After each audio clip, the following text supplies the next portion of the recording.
The longest night doesn't crash over you, it just arrives.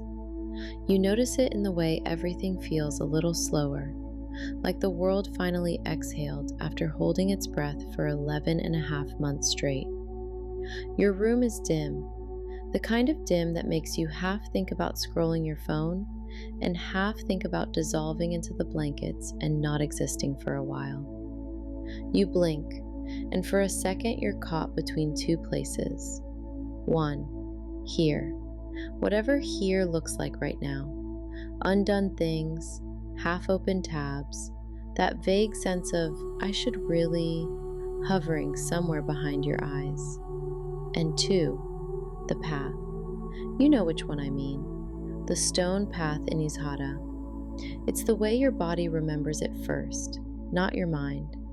Your souls remember the warmth before your eyes remember the view. Smooth stones, holding on to the memory of sun like a quiet secret. The warmth rises softly through your arches, your heels, all the tiny muscles that have been tensed for months without your permission. You take one step, then another. Each step sends a small message up your legs. You're safe. You're allowed to be here.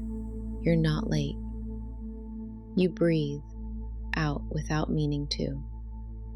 There you are. The voice comes from your left, low, familiar, a little amused, like he's been leaning against some invisible doorway waiting for you to show up. And of course, you chose tonight. You turn your head and there he is, that face you know without ever having met. Eyes that track you like you're the only stable thing in the sky. Mouth tilted in that almost smile he uses when he's pretending not to be relieved. You took your time. He says, falling into step beside you. You say that every time, you answer. Yeah, because it's true every time. He bumps your shoulder with his, like he's your favorite bad habit and your favorite comfort at the same time. You keep walking. The night in Izhara is different. It's not dark the way your world gets dark. It's soft, like the universe dimmed the lights for you, not at you. Stars are scattered overhead, but they don't feel far. If you reached up, you're half convinced your fingers would brush against them like beads on a curtain. Rough week? He asks casually. You snort. Rough year. He huffs a laugh, knowing exactly how much is hiding behind those two words. You made it to solstice. He says. That counts for something. Does it? You ask, not sure if you're joking. He glances over, more serious now. You're still here. Still feeling? In this timeline? That's a flex. You don't answer. You don't need to. The stones under your feet answer for you. Still warm, still steady, still here. A soft set of footsteps joins you on the right. You don't look over at first. You already know who it is. Her presence always arrives in sensation before sound. A little loosening at the back of your neck, a softening behind your eyes. Like your nervous system recognizes her and decides, okay, we can stop bracing now. Her hand slips into yours. No announcement, no, hey, just warm fingers and a squeeze that says, hi, I've got you. Hey, you murmur. Hi, She answers, voice like the quiet between songs on a playlist you love. The three of you walk together. No one asks you to explain anything. No one asks you to catch them up. They already know the highlights and the lowlights, and the weird little middle parts you never know how to describe to anyone else. Above you, the sky feels thick with something. Charge, anticipation, that almost electric hum before a storm. Except this isn't a storm. It's more like alignment. You feel that? He asks. You nod, jaw tight. Yeah, and I don't know what to do with it. He breathes out a low sigh. Good. Don't do anything with it yet. She laughs softly. Translation. You're allowed to just feel it without making it a project. You roll your eyes.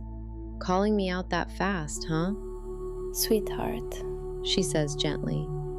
you were already trying to figure out how to optimize your awakening before you even finished your last meltdown. You groan. Okay, rude.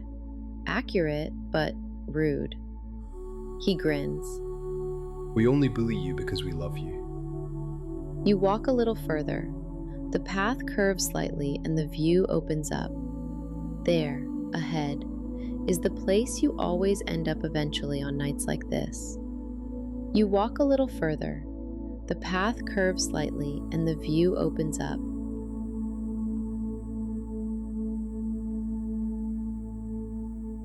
There, ahead, is the place you always end up eventually on nights like this. You walk a little further. The path curves slightly and the view opens up. It's a kind of overlook, but not of a city. Not of buildings or highways or anything lit by neon or LED. It's an overlook of everything. Below, Izhara stretches out in soft layers. Forests, rivers, lantern-lit villages, constellations reflected in lakes, like they got tired of being so far away. The air here is cooler, but it doesn't bite. It brushes your skin like passing through curtains. Sit. He says, dropping down onto a wide, flat stone near the edge. You settle beside him, your quiet friend on your other side. You're bracketed, safe, without feeling trapped. You let your legs dangle over the edge.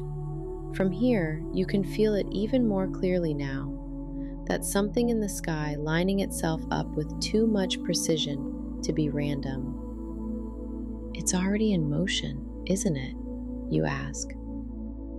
The horse. He says. Yeah. It's trotting the perimeter. She smiles. Of your life. You close your eyes for a moment. Images flicker in that space behind your eyelids. Not memories exactly. Hints. You see a flash of mane, not just hair, but light. You feel the sensation of acceleration, not the panicky kind, but the kind where you finally match your real speed. You see yourself, not as you look today, but as a version of you that stopped apologizing for existing. I'm not ready, you whisper. You're never ready. He replies gently. You move anyway. That's the problem, you say. I don't want this to be another year of grinding through. He turns toward you, expression softening. And why would it be? Because it always is, Not like this. she says quietly. Not this time. You open your eyes.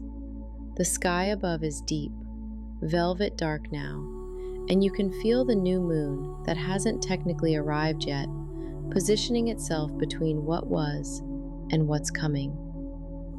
Somewhere far away, on a date you haven't reached yet, there will be an eclipse, a ring of fire, a clean slice through the old storyline. But tonight is the whisper before all that. Every year, She says, her voice almost a hum. you get to this point and tell yourself, okay, next year I'll really change. He makes a low sound of agreement. And every year you do change, a little. Enough to survive, not enough to feel like you're fully here. You stare at your hands resting on your thighs. So what's different about this one? They exchange a look over your head. You catch it. You always do. Don't you dare say the stars, you mutter. He laughs. Wasn't going to. Mostly. She leans her head lightly against your shoulder. What's different is you're tired of negotiating with your own soul. You go very, very still. Something in your chest flinches like it got caught. Hey, He says softly, seeing it. easy. Breathe. You drag in a breath. The air tastes faintly like night-blooming flowers and cold river water. You let it out slowly. You hunt for words. I don't want to miss it. Whatever this thing is, this shift, this window, You won't. he says simply. How do you know? He tilts his head, studying you. Because you're terrified of missing it. People who sleep through their lives don't have midnight anxiety about their purpose. You snort. That's not reassuring. He smiles. I'm not trying to reassure your fear. I'm talking to the part of you that knows. Your quiet friend traces small circles on the back of your hand with her thumb. Listen, She says softly. tonight isn't about figuring the year out. It's not about mapping the horse, or the decans, or the eclipses. That will all unfurl in its time. Tonight is about this.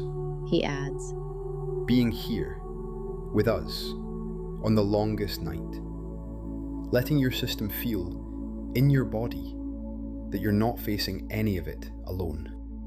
The word alone echoes a little too hard inside you. You swallow. What if I mess it up? You ask, voice smaller now.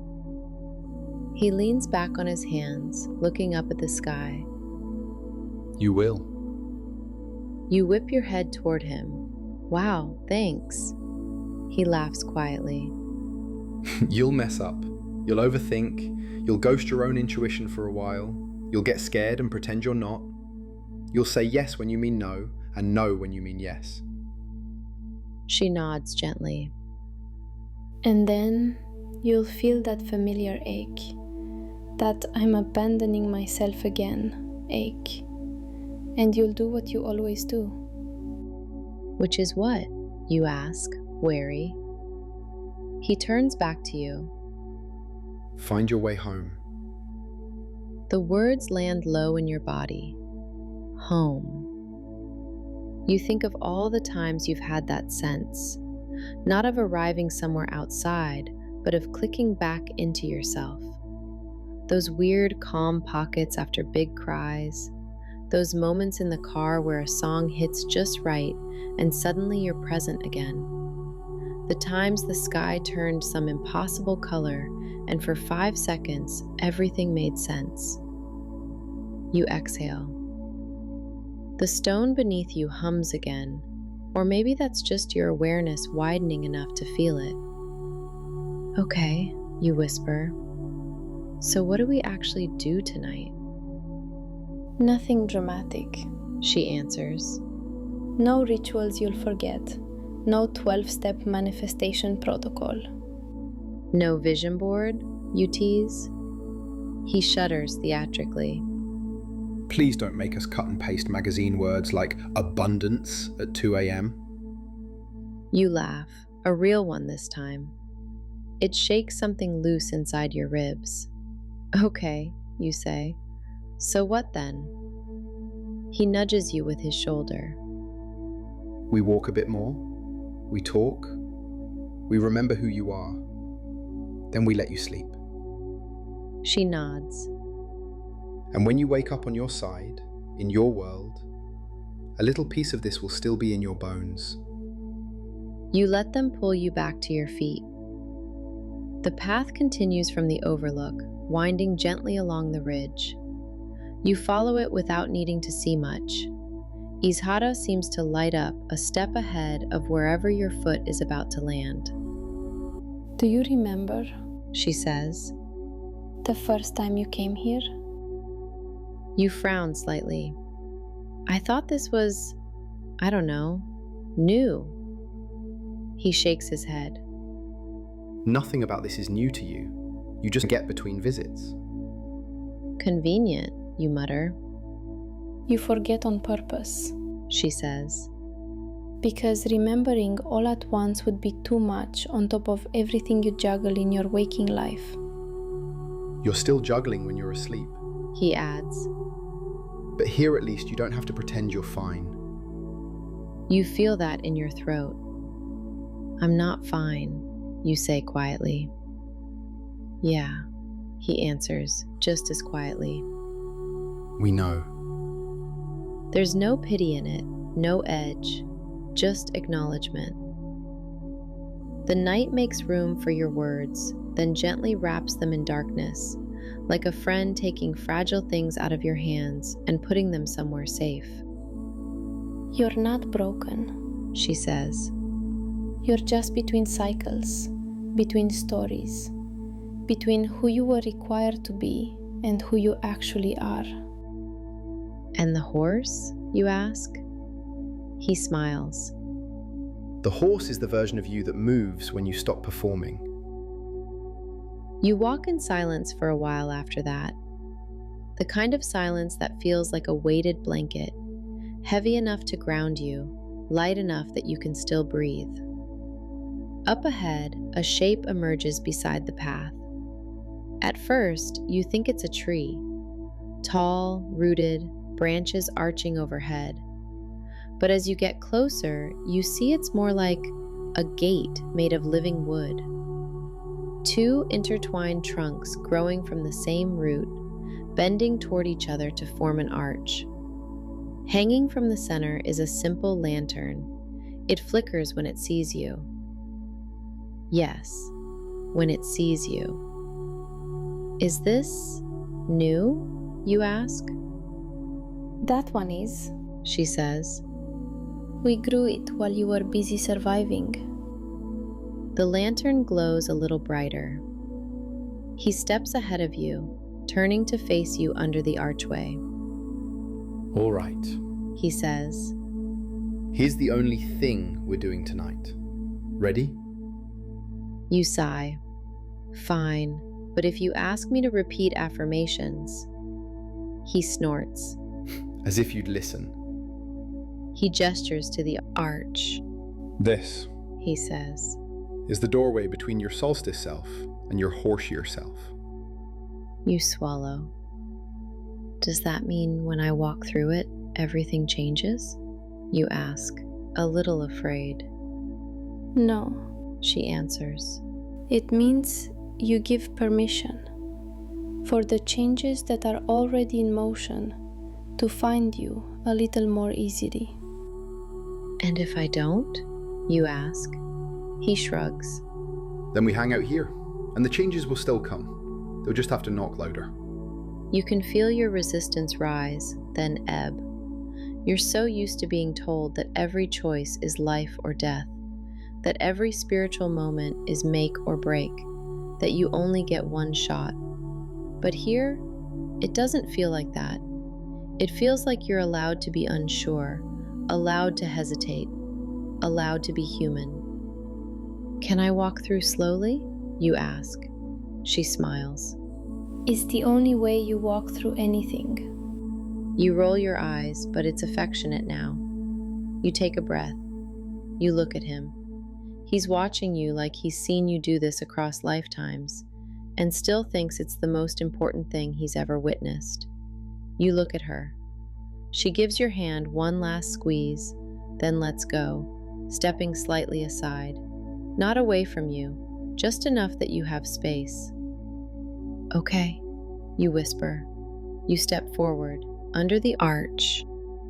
For a heartbeat, everything pauses. No past, no future.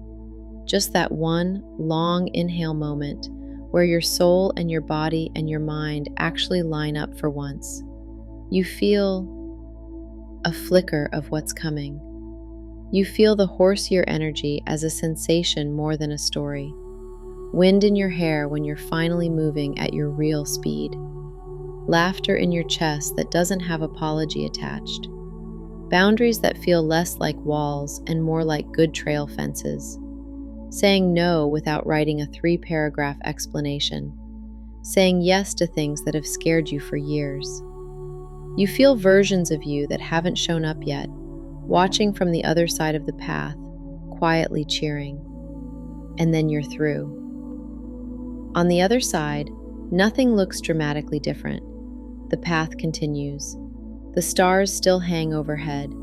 Your friends are still there, but you feel shifted, slightly, gently, like a picture frame that's finally been straightened.